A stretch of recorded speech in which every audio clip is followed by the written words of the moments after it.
ଜୟ ଗୁରୁ welcome to way to Satsang YouTube channel.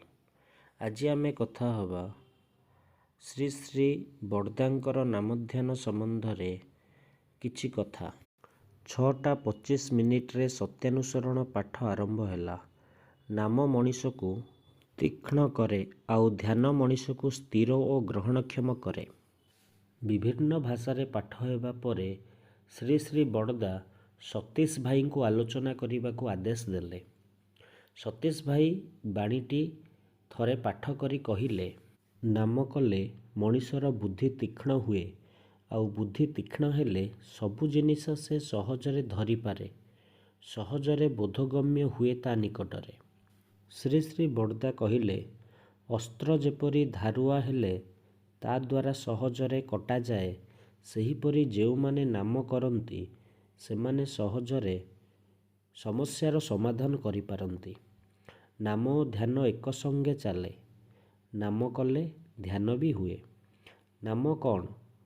ନାମ ହେଲା ରିପିଟେସନ୍ ଅଫ୍ ନେମ୍। ତା ଫଳରେ ଭାଇବ୍ରେସନର ସୃଷ୍ଟି ହୁଏ।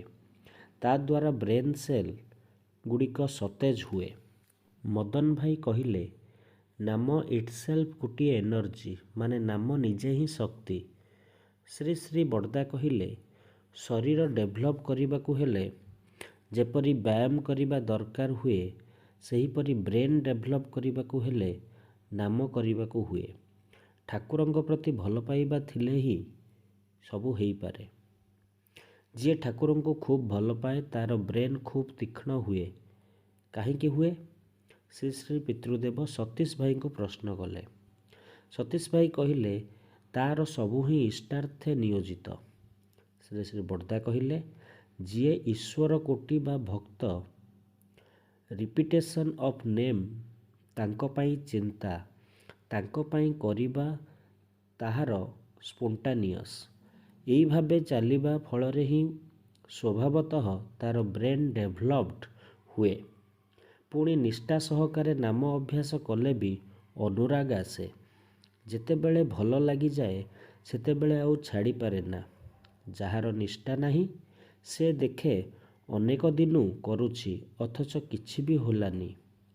ଭାବେ, ଧେତ୍ ଏସବୁ କରି ଲାଭ କ'ଣ?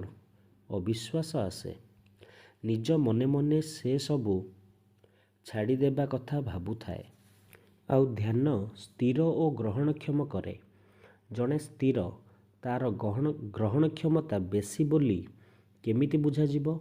ଯେପରି କୌଣସି ସମସ୍ୟାର ସମାଧାନ ମୋ ନିକଟରେ କଠିନ ବୋଲି ମନେ ହେଉଛି, ସେହି ସମସ୍ୟା ଯେତେବେଳେ ତୁମକୁ କହିଲି, ଆଉ ତୁମେ ହୁଏତ ସଙ୍ଗେ ସଙ୍ଗେ ହିଁ ସେଥିରେ ଡୁବି ଯାଇପାରିଲ। ପରମେଶ୍ୱର ଭାଇ କହିଲେ, ଧ୍ୟାନ କରିବାକୁ ଯାଇ ତ ଦେଖେ ବିଷୟ ଆଶୟର ଚିନ୍ତା ଆସିଯାଏ। ଶ୍ରୀ ଶ୍ରୀ ବଡ଼ଦା କହିଲେ, ନାମ ଯେତେବେଳେ କରେ ସେତେବେଳେ ଘରଦ୍ୱାର, ସ୍ତ୍ରୀ ପୁତ୍ର, ସଂସାରିକ ବିଷୟର ଚିନ୍ତା ତ ରହିବ। ଏହି ସମୟରେ ଇଷ୍ଟଙ୍କୁ କେନ୍ଦ୍ର କରି ଚିନ୍ତା କରିବାକୁ ଚେଷ୍ଟା କରିବାକୁ ହୁଏ। ଯେପରି ଧ୍ୟାନରେ ବସିବା ସଙ୍ଗେ ସଙ୍ଗେ ତୁମର ଚାଉଳ କଥା ମନେ ପଡ଼ିଗଲା, ତୁମେ ଚିନ୍ତା କଲ ଠାକୁର କେଉଁ ଚାଉଳ ପସନ୍ଦ କରନ୍ତି, ସେହି ଚାଉଳ ସଂଗ୍ରହ କିପରି କରାଯାଏ। ଏହିପରି ଚିନ୍ତା କରୁ କରୁ ଗୋଟିଏ କ୍ଲୁ ପାଇଗଲ, ଅମୁକ ନିକଟକୁ ଗଲେ ହୋଇପାରେ, ଅମୁକ ଲୋକ ଏଇ ଚାଉଳ କଥା କହୁଥିଲା, ଅମୁକ ଅମୁକ ଜାଗାରେ ଏହାର ଚାଷ ଅଛି ଇତ୍ୟାଦି। ମନକୁ ଦୃଢ଼ କରିବାର ପ୍ରୋସେସ୍ ହିଁ ହେଉଛି ଏଇଟା। ମନ ତ ଦୌଡ଼ା ଦୌଡ଼ି କରିବ। ଘର ସଂସାର ବିଷୟ ଆଶୟର ଚିନ୍ତା ହେଲା ନିମ୍ନମୁଖୀ ଚିନ୍ତା। ଯେଉଁ ଚିନ୍ତା ଠାକୁରଙ୍କୁ କେନ୍ଦ୍ର କରି, ଇଷ୍ଟଙ୍କୁ କେନ୍ଦ୍ର କରି, ତା ଊର୍ଦ୍ଧ୍ୱମୁଖୀ ଚିନ୍ତା। ଯେତେବେଳେ ନାମଧ୍ୟାନ କରିବାକୁ ବସୁ ସେତେବେଳେ ଠାକୁରଙ୍କୁ ଚିନ୍ତା କରିବାକୁ ହୁଏ।